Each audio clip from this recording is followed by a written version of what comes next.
Okay, good afternoon, everyone. I've just started to record the lecture for today.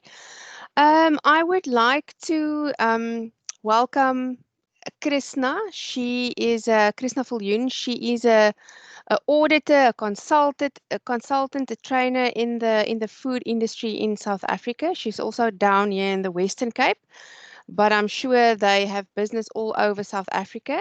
And she started the company Food Safety Excel, and I've worked with her for a while now. And yeah, I think she has a lot to offer, and she likes working with students as well.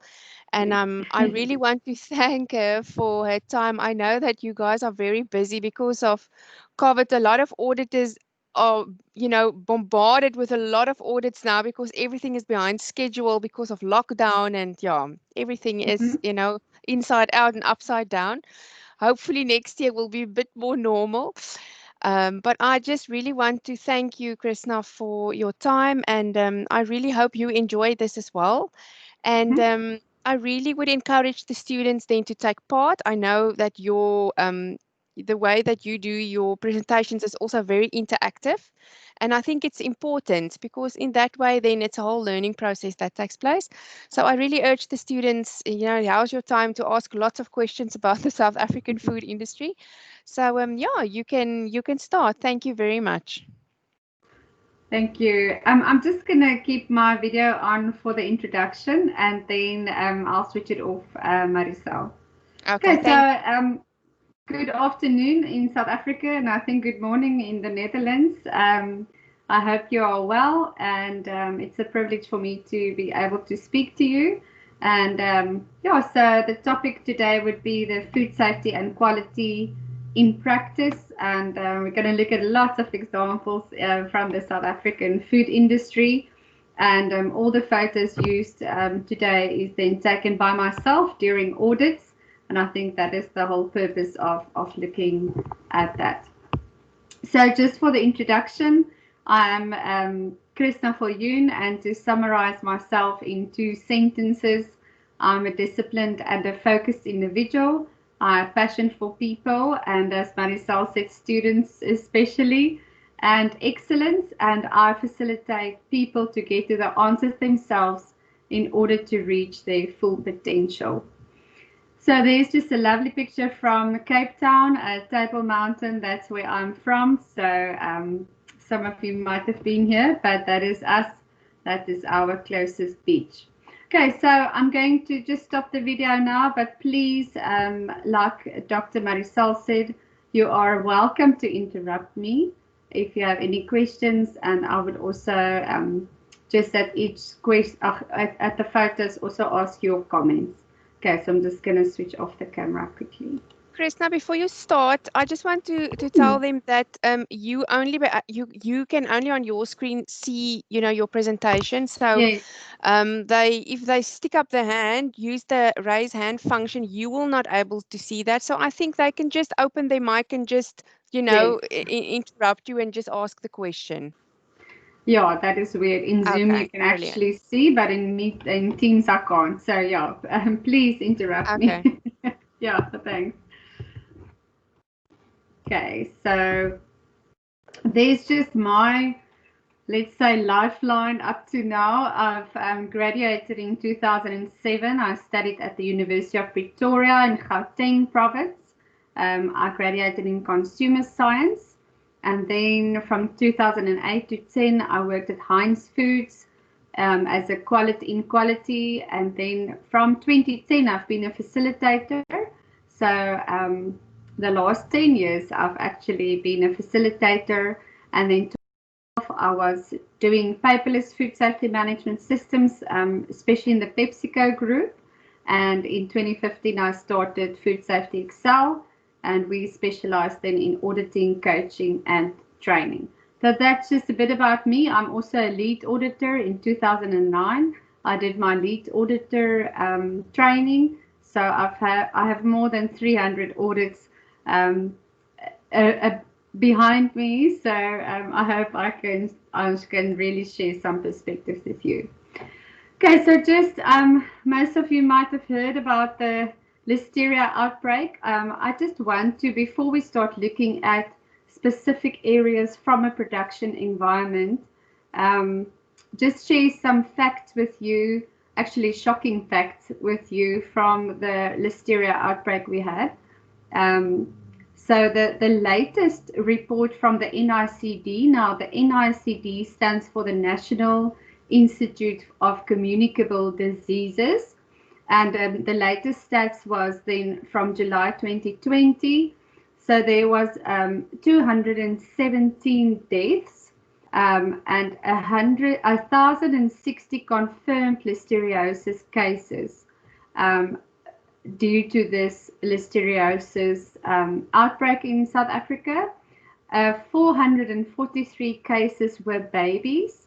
That is actually shocking. It's almost more than in the melamine situation. And these babies were younger than 28 days.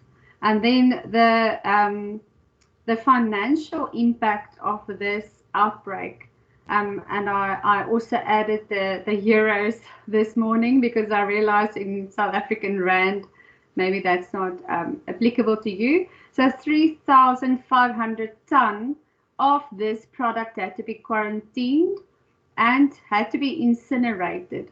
And the cost of this quarantining is then is calculated to 44 million euro, which is absolutely shocking. And the biggest challenge there was that the product had to be kept cold before it could be incinerated. So all the products that were recalled had to be in chilled storage, and that amounted to additional costs before incineration. And then the sequence type 6, so the ST6 strain, is responsible for this outbreak. And this is to date the biggest Listeria outbreak in the world. And definitely some class action lawsuits are busy to follow. So people ask, but why did this happen? Why is it that what caused this Listeria outbreak? And it's sad to say that it was an oversight. It was inside the factory environment, and people did not act with the information available to them. And we will look at also how the factory environment could influence this.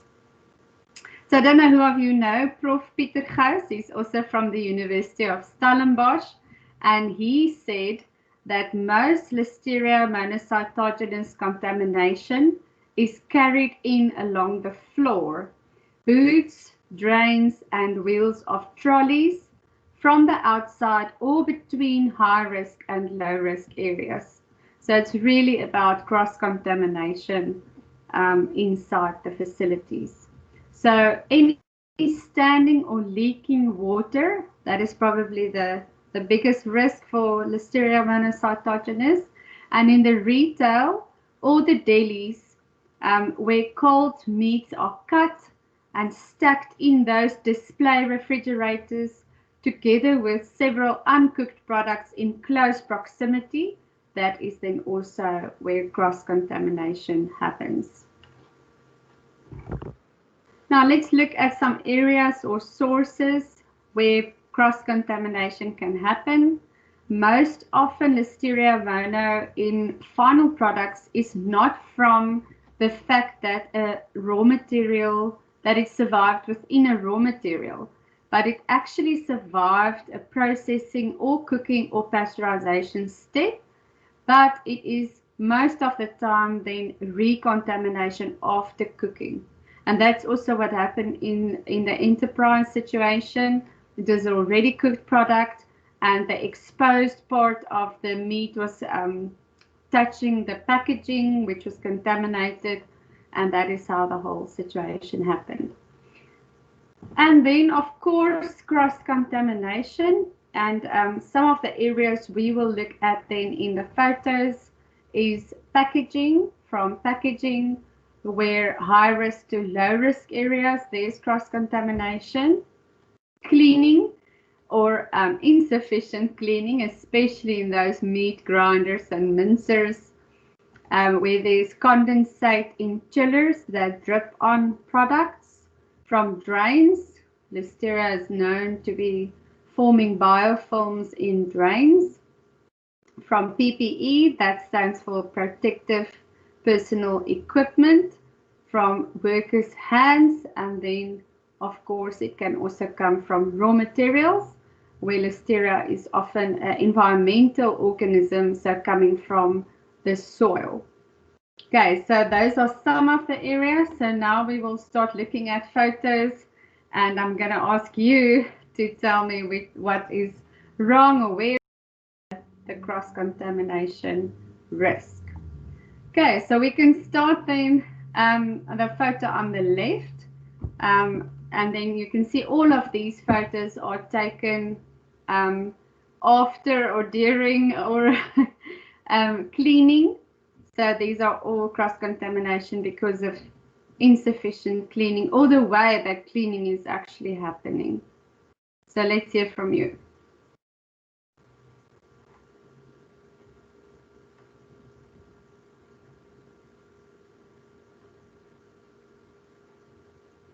Anyone want to take a chance? The photo on the left, why is that a problem? Is it because it's rusty? Okay, so if you're referring to, can you see my indicator? Can you let me see?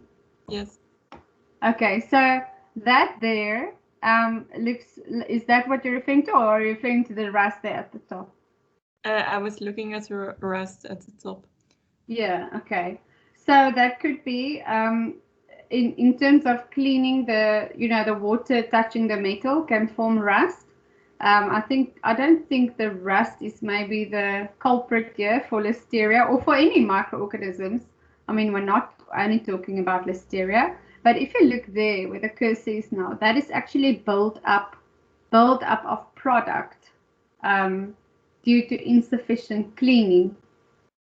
And that is then where the microorganisms, it was actually a mixer. So the flour mixes with the water, mixes with the dirt, and it builds a whole colony or like a breeding ground for the germs. But the rest, I would also, I can see why you say that. Okay, so let's look at the picture top right, this one. What is the issue there?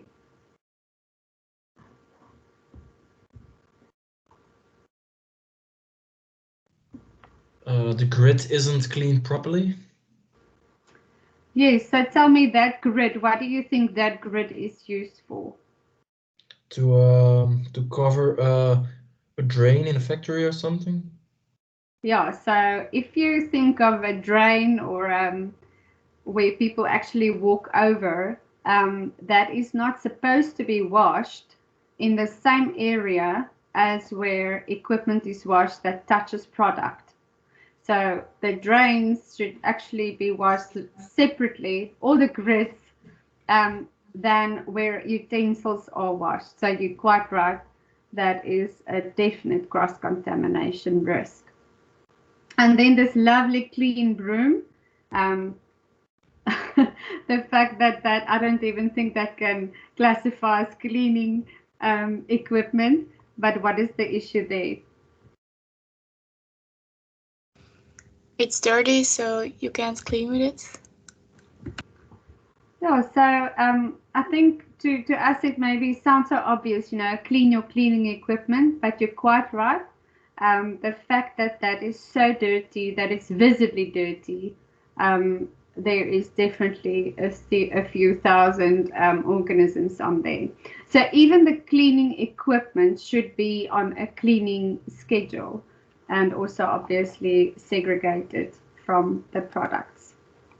Okay, so this, I've made you a big arrow to show you this is inside a meat equipment.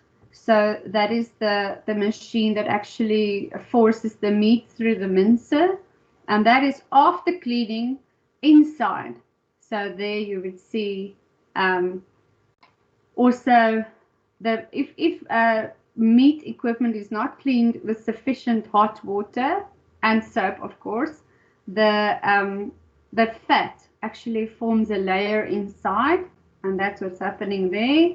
So what happens if meat goes through the next batch, those microorganisms or biofilm actually breaks off sporadically and ends up in product. So that should be scrubbed. They should put like it looks like a top of a bottle brush inside and clean that.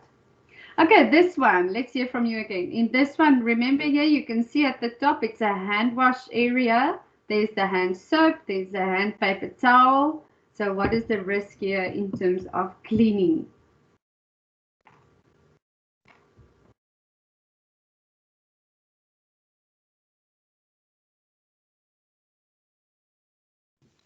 I think it is because they use the same sink to clean some of the production materials at the same place as where personnel washes their hands, and it should be separated.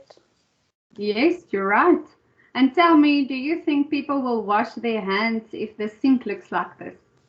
No, they won't. No, they won't. No. So there's even like a secondary cross-contamination because I will not wash my hands there. I will just wipe it off on my clothes maybe, and then there's another risk. So you're quite right. That should definitely be separate. All right. So let's look at on the left. This is a hand wash station. Just look at maybe this side of the photo and you can maybe comment on that as well.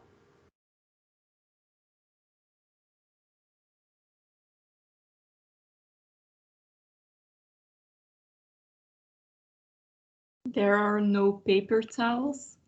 There's just one towel that everyone can use. Yes, and one soap bar. So you're quite right. That is actually a skroplap. I don't know what a rag. I think you also understand some of my Afrikaans words, but also the soap is for everyone to use. So every time it just cross contamination over and over. Now, when it comes to standing water, that is also one of the things that Prof. Gous mentions. Why would standing water like this, why would this be a risk for microbiological cross-contamination?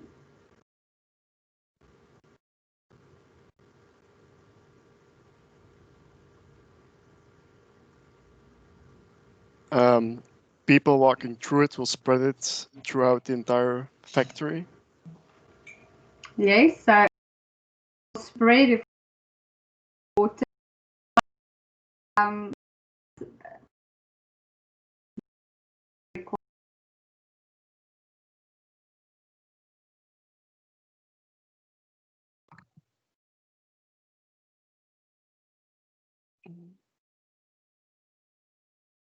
The four things is moisture, heat, time, and food. So the one is moisture. So if there's stagnant water, microorganisms will exponentially grow if the conditions are right. And of course, insects, mosquitoes and other insects will also be able to breed out. Okay, this is one of my favorite photos on the left. There's several things wrong here with cross contamination. So let's hear from you. This is a hand wash area, but you can also just have a look there. What's going on there and there? Oh, yeah. Chrisna, if this is what the hand washing area looks like, I don't want to know what the factory looks like. Yeah, I must say this area is like a 3-in-1 because yeah, Maricel, maybe you can tell us. What do you think? There are 3 or 4 things wrong there. I don't know, just the way that I mean, just looking at the cloth, I mean, ooh, it's just one ball of bacteria and and mold hanging there. So wherever it's dripping, obviously it's one big contamination in itself. And the pegs that they use, the hang area, you can't do it over the area where you're supposed to wash your hands, number one.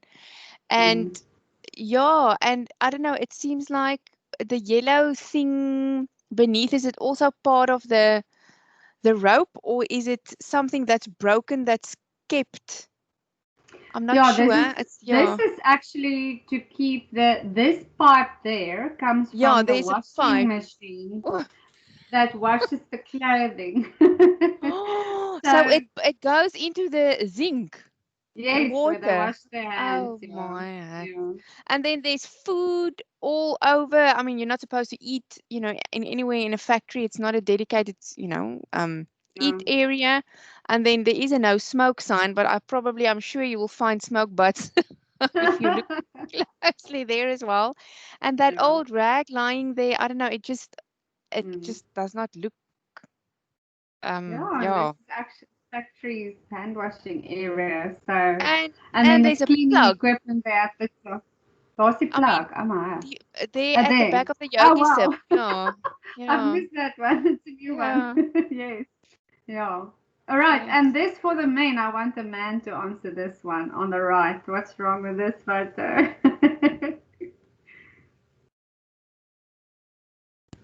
It's not very hygienic to put a towel on top of a toilet.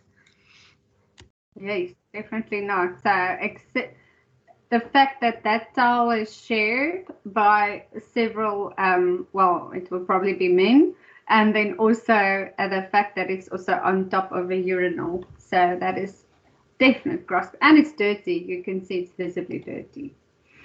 Right, so now we come to floors.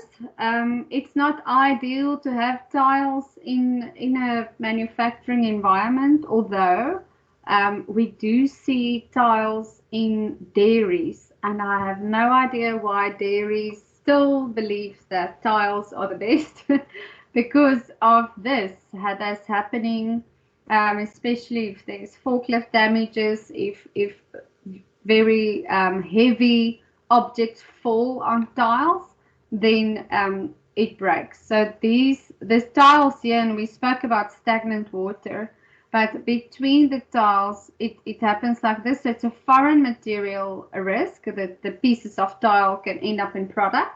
But in terms of microbiological, again, that forms a place where they can grow and form biofilms. Okay, so both of these are then crack tiles, so the water go in there, and it's very difficult also to clean sufficiently. Okay, and here again, that's raw cement, and you'll see the water is there, but also between the tiles, some of the grout is missing, and then the water goes in there, stagnant, and mixed food, and perfect factors for microorganisms to grow. This is an open channel of a sluit between the factory floor and the wall, and there's also Maricel sees the health and safety things too. There is an electric lead that's also there. So, but for the floor, that open drain channel there again is a risk for micro contamination. And then here you can see two dairies. I told you about the dairies, both of them. So tell me, how should a floor then look if to avoid this stagnant water? What are one of the requirements for a processing environment floor? The floor has to have a certain kind of, how do I say it? A degree in the, yeah, that it's Yeah, we not, call it a slope. No, it's yeah, a that it's slope. not very flat, but a little bit, Yeah. yeah, And why would that be? so that the water can't stay on the floor itself, like here, but that it flows away through a drain, to a drain or something. Yes, so we said the floors have to be sloped at 45 degrees usually to run into the drains and to prevent stagnant water. So you are absolutely right. And then again, here is that some tiles are missing. so the raw cement forms this whole pooling. So it is, again, although there's a drain, well, this drain also actually looks blocked, but the fact that the tiles are missing again makes the water to pool. Chrisna, I want to ask you something, if I may. Yes, What please. if, because I don't know if it's in Belgium the same, but in South Africa, many a time, you know, small companies start and they slowly grow. And sometimes they don't really have the luxury to build new new factories, you know, as per requirement. So they, you know, wherever they can, they move in. So it's not always possible, you know, to do sloping and to add drains and all of these. So what would you as an auditor then suggest as an alternative? Brooms and then, I don't know. Yeah, so firstly, I would just like to say we prefer people obviously contacting us before they even build a facility. But often people do rent. So when they rent, the landlords do not want to spend so much money. So it is then the only way is sort of handling the symptoms, and that is by having squeegees, making sure after cleaning you do sort of push the water into the drain and not let it lie there. And then obviously the ideal is no tiles. So if there is tiles, these days we've also seen that over the tiles they actually put a sort of a screeding. So they don't take out the tiles, they actually put a layer right over it to make it smooth. And then, of course, the R638, which is the basic regulations that the Department of Health inspects a facility, the floors is one of the requirements. And they can take away and close you down if your floors look like this. Yeah, okay.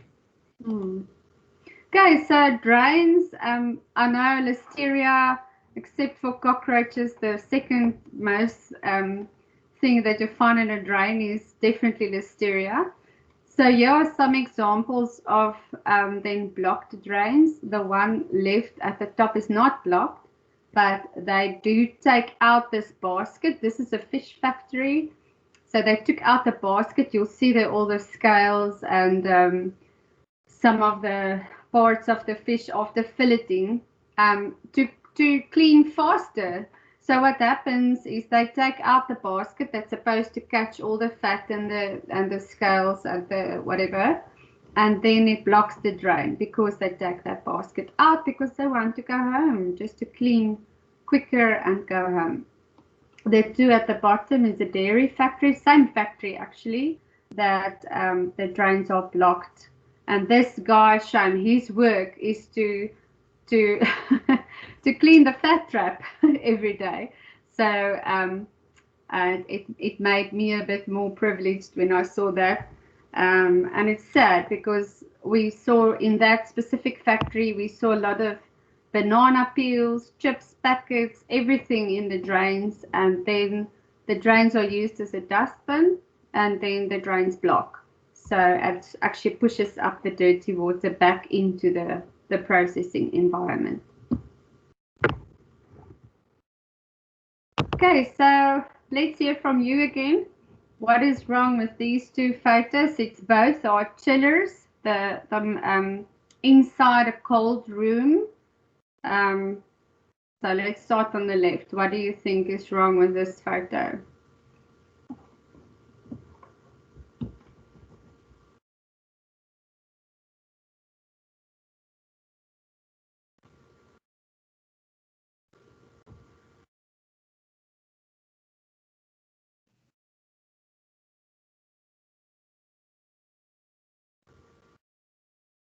Carolyn, why don't you try? Or Manik, do you have an idea? Manik, you can answer. Yeah, the ventilator on the right, the left picture, but the third, second ventilators aren't how do you say it? Covered? Yeah, covered, like the left one. But I don't see directly why this is a problem because yeah, I don't understand what a covering like the left one should do, because it's so I don't actually. Okay, so I'll give you a tip. Maybe this shiny part here and there is condensate. Yes. So why would the condensate be an issue? Yeah, the condensate is water that doesn't move, so it just stay there. So it's a possible substrate for microbial growth or something. So what will happen if condensate drips on ready-to-eat cooked bologna? Yeah, then the food is contaminated, and that's for the consumers. Yeah, that is exactly the problem in that photo. There's a lot of mold. There's a lot of mold growth as well. Yeah, you can see the black. Yeah, and there. Yeah. There. Okay, and that is also the problem here. The fact that the rust and the mold is in the chiller, and the air that circulates is already contaminated. And if ready-to-eat products are stored either beneath this, where the condensate will drip, or in this store, it's actually further contamination. Monique, just from maybe a food and health and safety side, you have to cover the screw of the, what do you call it, the aircon fan or whatever, because if it comes loose and someone is in there, they may lose their head. So but it's not to how do you say, to withhold the condensation or something, or it's just for the safety of the workers. Yeah, so Manik, the reason why the condensate forms is the chillers have a defrost cycle. So it makes cool, and once the temperatures reach, it defrosts, and then it makes cool and it defrosts. So what happens if that defrost cycle is out of sync, it's not working, then the defrost is maybe too long, it starts melting, and then the condensate forms. So there's something wrong with that chiller's defrost cycle. Okay, I understand. Thank you. Okay. All right, let's look at utensils and equipment. So on the left, this is, would you know what biltong is? Okay, in South Africa, we eat biltong, which is meat that is spiced, and then it is air dried. The Americans call it jerky. I don't know if that makes a bit more sense. So I'll explain maybe on the left for you. This hooks are what is used to hang up biltong. So biltong is ready to eat dried meat. It has absolutely no processing. So the fact that these hooks are stored in a very dirty box and on the floor is actually quite a contamination risk, because we work with ready-to-eat meat. All right, so on the right, what is the problem here with the cutting boards that are stored so nicely? It's just an unhygienic way of storing those boards. Why would you say that? I think it's on the floor and it doesn't really look very... Oh, and also a cross-contamination between multiple boards. Yes, so in a kitchen or a facility, each color is used for different product. I'm not sure if you're familiar with the colors. Blue is for fish, green is for fresh produce, white is for general, red is for red meat, and yellow is for chicken or poultry. And often there's a brown one, which is for cooked products. In this picture, there isn't a brown one. So the fact that they are stored so close to each other is also cross-contamination. So you're right. Thank you for that comment. Okay, so let's look at, again, this is utensils and equipment. So what would be wrong? This is a pork. That's some nice spare rib there that's still uncooked. So what would be the issue in this photo on the left?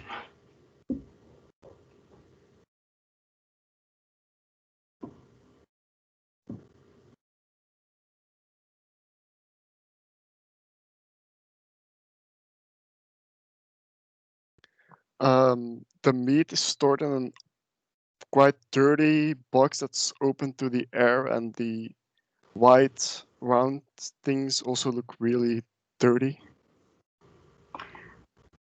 Okay, so do you know what these things are? I can't really explain. I don't know how to translate that. You can speak in your Yeah, language. it's just the katrollen. Yeah, katrol, yeah. Okay, so you're right. Now I understand. So, so on the left, these wheels or katrolles, as you say, this is used to take the pig carcass, the pork carcasses is actually wheeled into the abattoir on those wheels, on a rail. So it is obviously very dirty, you can see that, but it's stored right next to pork spare ribs, which is about to go into the smoker. So definitely some cross-contamination. The fact that it's dirty, the fact that the meat is open, not covered.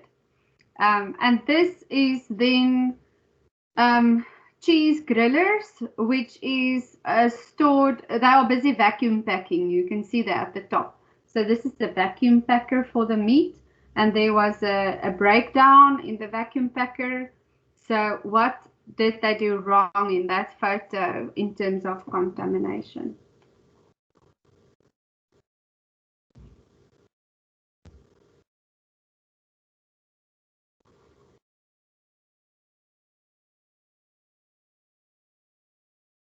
Anyone have an idea? Take it, John. Finn, what do you think? They didn't put the meat in the fridge. Yeah. Yes, you're right. So if you look at the vacuum packer, if you pack something vacuum, that means it is actually sort of sterile, hey? Because it's they take out all the air, né? They suck the air out. So if we put the cheese grillers now on the side of the vacuum packer, which is dirty, you can see it's dirty there, and now you vacuum it, you are actually sealing the bacteria inside with the meat. So yeah, you're right, and it's supposed to be chilled. South African legislation requires all products to be 4 degrees or lower at any given time during manufacturing, and that is definitely not 4. I just want just go back to that meat picture if you don't mind, Chrisna. That's fine, yeah. On Tuesday when we had class, we did all the different kinds of organisms, which will probably be an issue in minced meat, whole pieces of meat, etc. If you vacuum pack, what type of environment do you form and what type of bacteria will now be a problem? So this is a very good example of a scenario type of question that I can ask in the exam. I give you either a graph and then questions from that, or I can do a picture like this, and from this you have to then make use of the theory to answer the practical type of questions. I will do it in a sensible way, obviously, but I won't just give you an example and say, okay, what can you see in the picture? I will explain and say, this is a vacuum pack. The meat was not stored at the correct temperature and it was put on the dirty side of the sealer. So what can you expect in terms of spoilage of, whatever type of product then is on the picture? In that way, then we ask, the questions, and it makes it just, so much more practical and real life. Thanks, Chrisna. Yeah, Maricel, I agree. I think the interpretation of the theory is paramount when you can apply that knowledge. So I agree with you. All right, so this is inside a storage chiller. It was in a meat factory that makes ready to eat. Both these products are supposed to be ready to eat. This being a cooked ham, this being, I don't know if you know salt. Sal julle weet wat dit is? Salt is like a dried afval. that South Africans like. Offal. It's in Ireland they call it offal. In South Africa we call it afval, and I think it's tripe. It's something like tripe. Yeah, and I know that they do have it. Cold gelatinized. So it's stalled. It's actually sets, and then you slice it and eat it on bread or whatever. It's called salt. But anyway, both of them ready to eat, and inside a chiller. So what happens here, and you can see this has been there for a quite amount of time, and then this is the issue here. So how can you explain these two?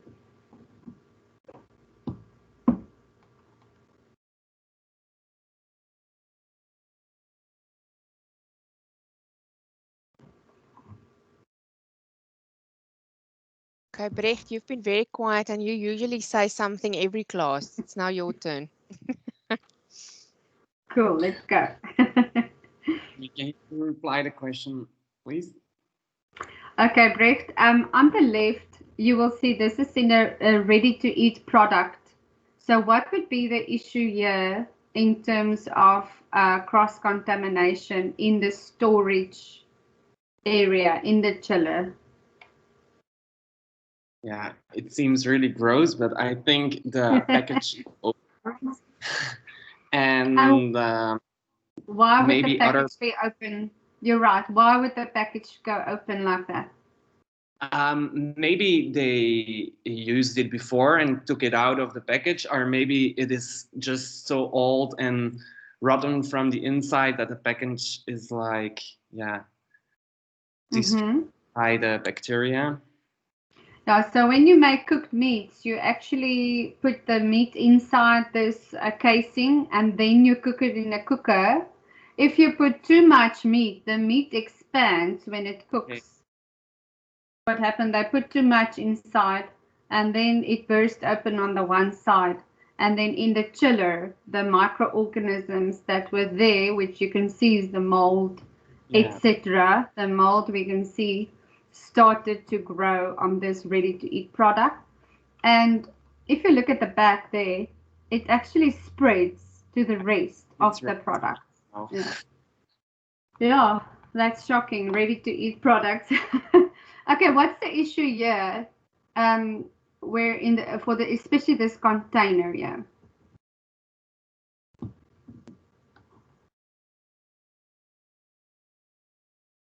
Well, I think this container, it is broken, and because of the gelatin, it takes time to set, and that in the beginning it can leak and then spread to other food stored at the same place.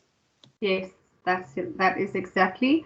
And remember, if there's cracks, which we can maybe not see, that is what we call the hairline cracks. It's so fine we can't see it with the naked eye, and it also goes inside there. All right, so these two very obvious cross-contamination. Here you can see chicken lasagna, but there's butternut, squash, pumpkin, cooked inside. Here it's also in a chiller. There's defrosted chicken breast meat right next to cooked beef silverside on the same shelf, open, definite cross-contamination there.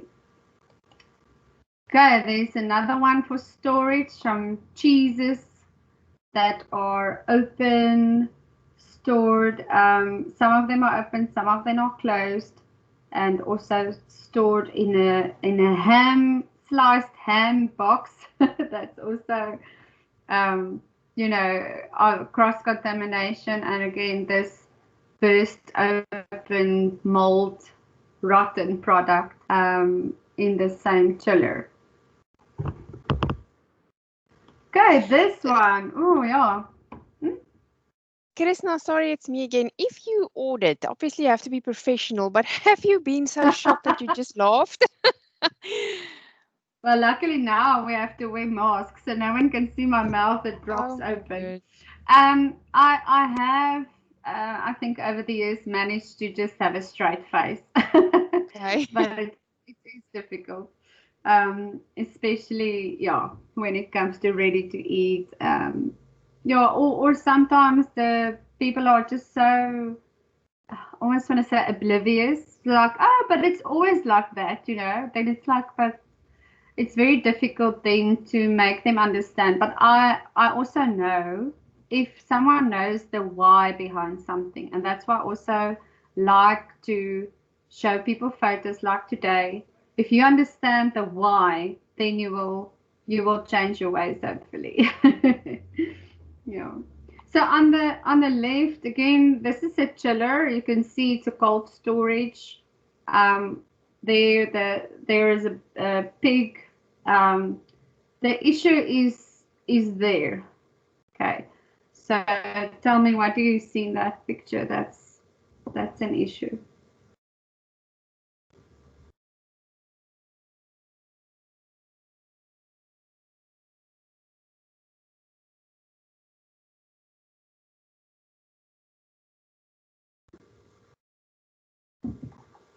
Ludwig, maybe from you today. I see open foods on the boxes, and these foods need to be covered. Do you think that food is cooked or raw, Ludwig? Raw, I think raw. So it's contaminated with microorganisms, I think. Okay, so that is actually smoked spare rib, so it is cooked. It's busy cooling down before they pack it, but it is right next to raw meat that is hanging there, a carcass.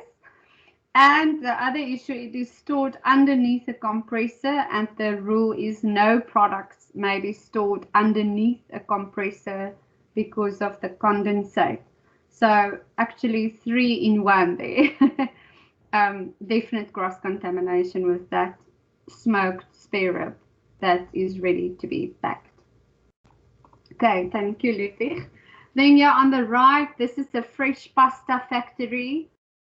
So you'll see products on the floor there. This is cooked pasta together with, then I have no idea why this water is standing here on the floor, but it cannot be on the floor and open. Again, the cross-contamination. Oh, this is one of my favorites. Several issues here, but let's hear from you. You'll see this is lots of spices and nuts. You'll see the almond, peanuts, cashews, cocoa, spices, curries. What would be the issue here?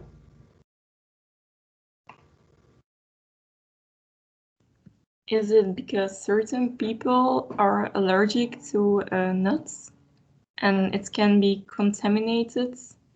Like the other spices can be contaminated with peanuts or cashew nuts? Yes, so in terms of allergens, there's a definite cross-contamination issue. If you think of, I'll give you a tip. If you think of expiry dates, why would this be an issue? They don't write down when they put the product in the box. Yes, and also when they expire. So what they do, they just top up. So at the end, the bottom part of the nuts or the spices are never used, and they are maybe then using expired products. So that's also obviously could be a micro risk. All right, so then if we look at maintenance or repairs, this is a freezer's door which is damaged, and this is a paint. So again, when a freezer's door is damaged like this, what happens is the heat, or not the heat, actually the cold from the chiller, it cannot be kept at the temperature point where it should be kept. So it defrosts the whole time. You'll see the ice build up there because it cannot keep the temperature. So that is an issue in terms of micro, because it's defrosting, then it's trying to freeze again, defrost, freeze, and the ice builds up. And when that ice then melts, it is contaminated. And this is also taken in a dairy because condensate, the paint started flaking. So this is then actually double because it's flaking paint together with condensate that is potentially falling into product. Okay, let's hear from you. This is air conditioning that makes the air cold, and it was used to blow cold air onto roasted nuts on the left. Why would that be an issue?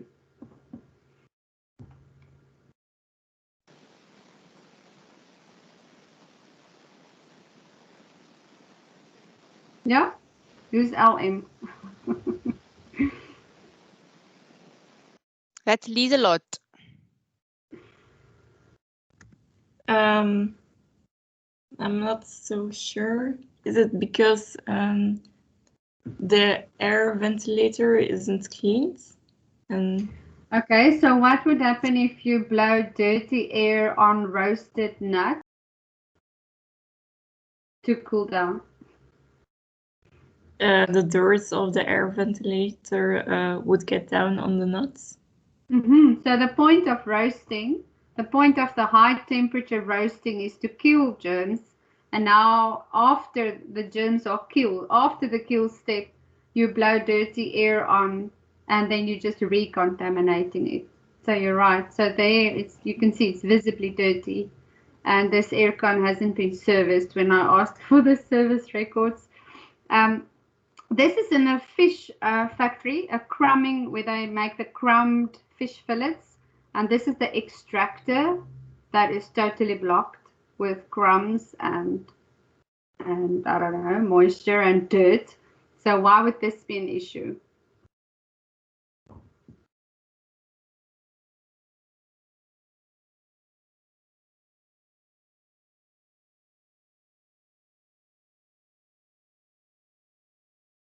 Maya, are you going to try? There's nothing like a wrong answer. We're all learning. Yeah.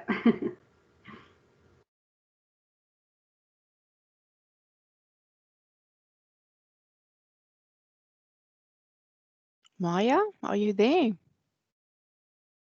Sorry, forgot to put on my microphone. That happens often. I think it is because the ventilator systems, they aren't clean. So on the left, I think the black is some kind of mold that is present. And when the air gets pushed through, it can take particles of the molds and spread it throughout the rest of the room. Yes, and on top of product, yeah. And on the right? On the right, I have no idea what it is in there, but I think it is blocking the airway.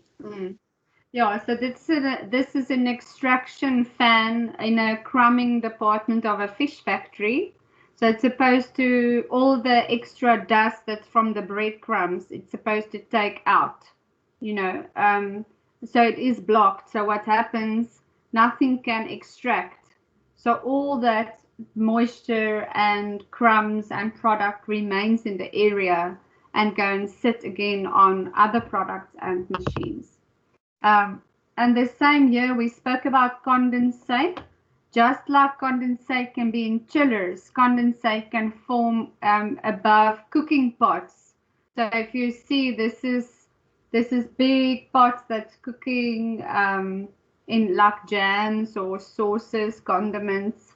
You'll see there the steam, if it is not extracted, it goes and sits on the ceiling and drips back into the product. The same year, there's not enough extraction, and so the condensate will have a potential recontamination. Okay, so let's look at then personnel. How can personnel contribute to cross-contamination? This on his hand is a cut there, you can see.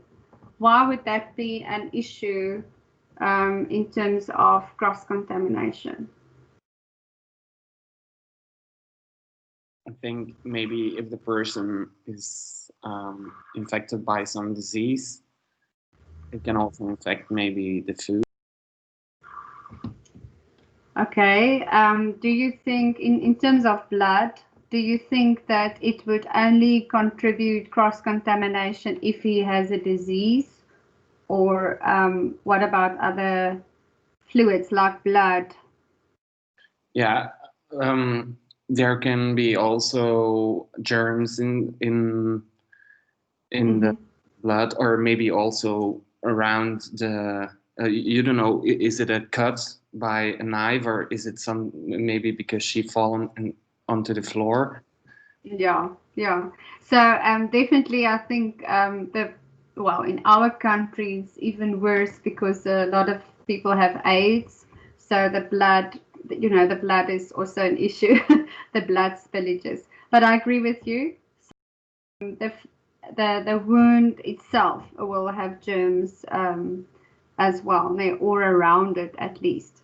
So on the right, this photo is the red aprons are used for smoked salmon, which is a ready-to-eat product, and the gray coats are used for the maintenance personnel, and the white coats are used for management. So in terms of the clothing touching each other, that is a big cross-contamination risk, especially the maintenance clothing touching the high-risk ready-to-eat aprons.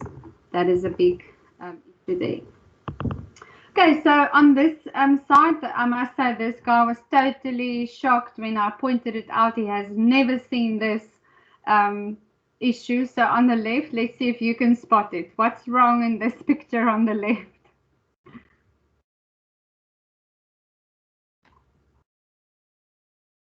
There's no lid on the trash can.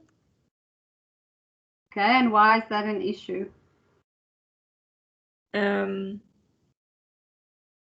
Yeah, because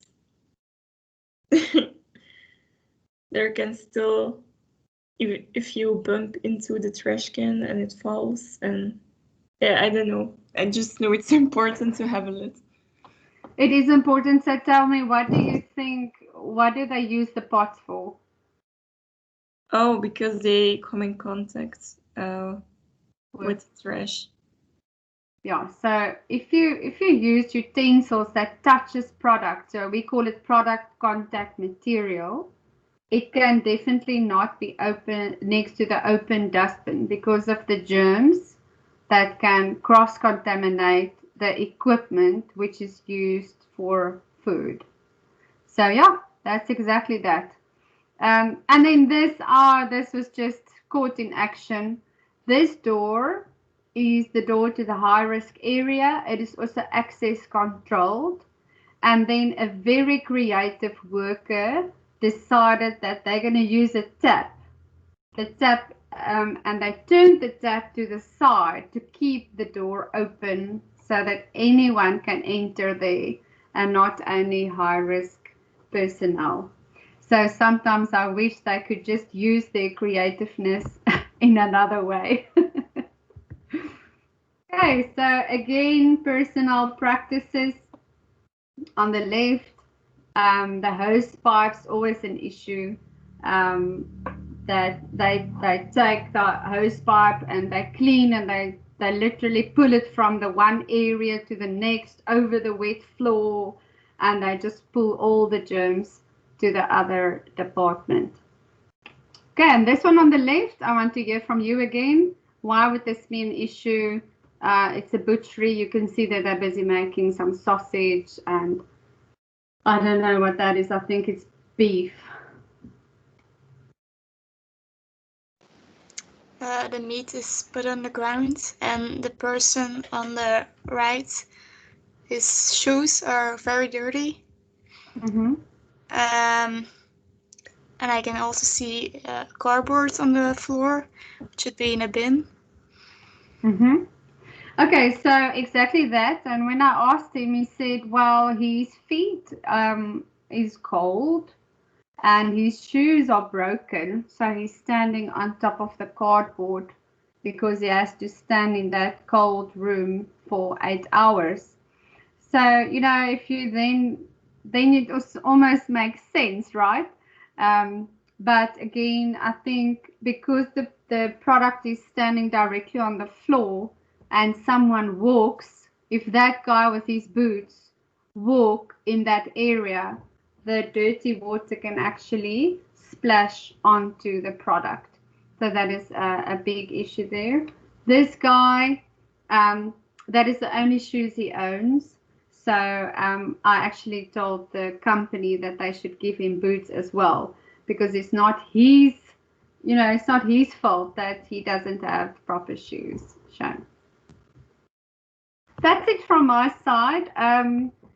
I hope I shed some light from an auditor's perspective with you in terms of micro as well, maybe some quality contamination issues.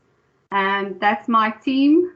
If you want to follow us on the social media, you're welcome, or even ask some questions, or even you can join some of our training. We do online training, and anyone can obviously join us. So yeah, that is from my side. Please let me know if you have any other questions. You can ask them now if you feel like that.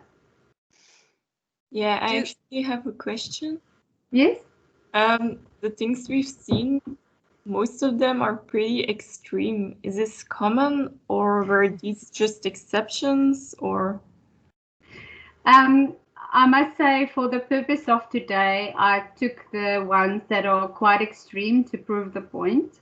But yeah, I won't say it's common, but all of these are contamination issues that I've picked up in audits and specifically put them in the presentation for cross-contamination. So I wouldn't say it's common.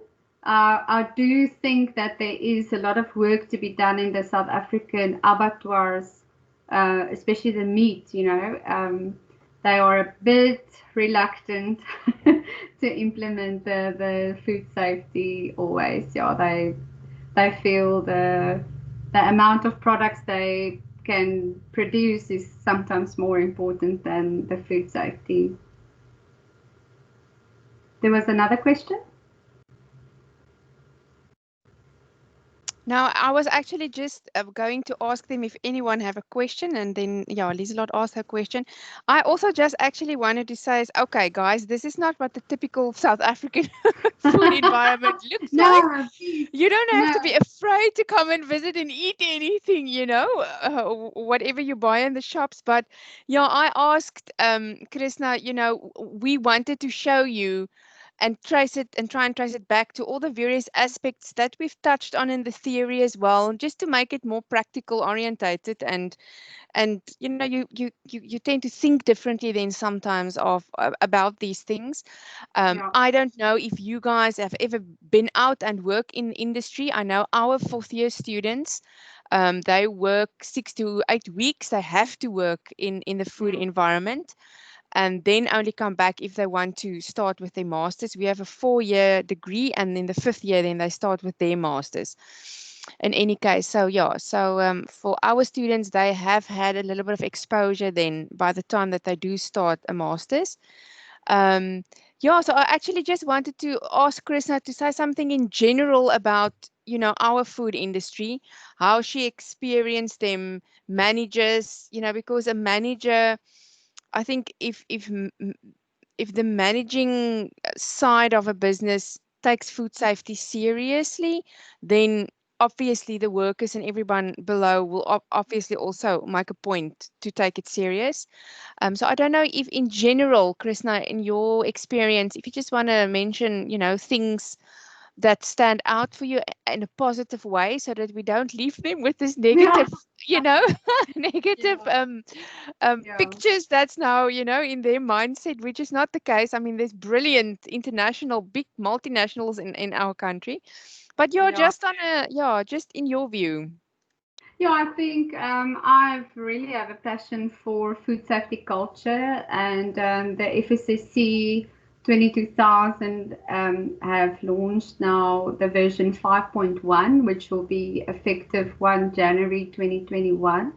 And one of the biggest changes is then the incorporation of food safety culture. So because we have passion for people, I really would like to highlight that if the company has a healthy food safety and quality culture that is driven by leadership or top management, then then it comes from within, and then you're not driven by money or outputs, but you're driven to do what's right because you want to and not because you have to.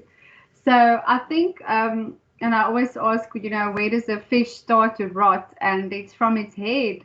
So if management is not committed to food safety, the chances are good that food safety culture will not be throughout the organization. So that is the whole. I think the whole GFSI's vision for 2021. Food safety culture, and just explain to them what GFSI is. I'm not sure if they know. Okay. Yeah. GFSI is the Global Food Safety Initiative. They are an organization that benchmarks standards globally in terms of food safety. So the GFSI benchmarked schemes include BRC, which is the British Retail Consortium, also IFS, and FSSC 22000. So the GFSI has then launched this focus on food safety culture for 2021. We look forward to that actually, because I think, and in our country we've seen a great food safety culture. And I now agree with you, Maricel, it's not only bad, but I focused on the shocking photos today, but I agree with you. We have amazing food manufacturers in our country.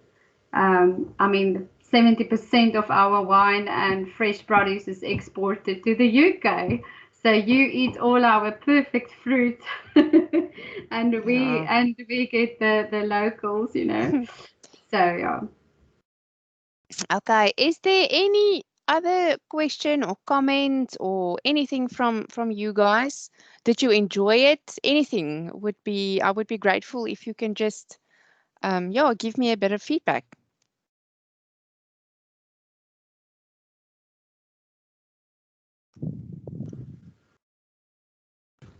I enjoyed it. It was very visual. Yeah, I think visual is good because different people learn in different ways. And so I think it's always nice if you do the theory, but then if you can, mix it with visual, it's sort of then, becomes real in a different way. It's even better if you can stand in the factory and smell the blood or see the grime and the grease. So it's a total different level in any case. Okay, Chrisna, I really want to thank you for your time. To enjoy type of presentations, and thank you very much. And feel free to make contact with Chrisna if you feel like it, please. Yeah, please. Yeah, we actually have a mentoring program with the University of Stellenbosch where we take the final years into the factories when we audit, exactly to see what we see. So no, I really like to do that. But yeah, please contact us. We will definitely enjoy having virtual coffee with you guys. Okay. All right, you guys. Just before anyone asks me, do you have to study this? No, this was purely for you, for background and visual. So you don't have to study the slides. But maybe one of the photos will come to handy. Yes, you never know. You never know. Okay, so this is important for all the theory that you've learned so far is then, you know, what happens in practice. And if you are the person working in the factory and you get to that point, immediately all of your files in your head must now slot open and think about contamination, food spoilage, what pathogen is an issue here, what is, you know, all of those things, intrinsic, extrinsic parameters, and all of that comes into play, you know, in one photo or in one scenario. Yeah, so it's quite important then to keep that in mind. Yeah. Okay, and then with this, I am then going to stop the recording, and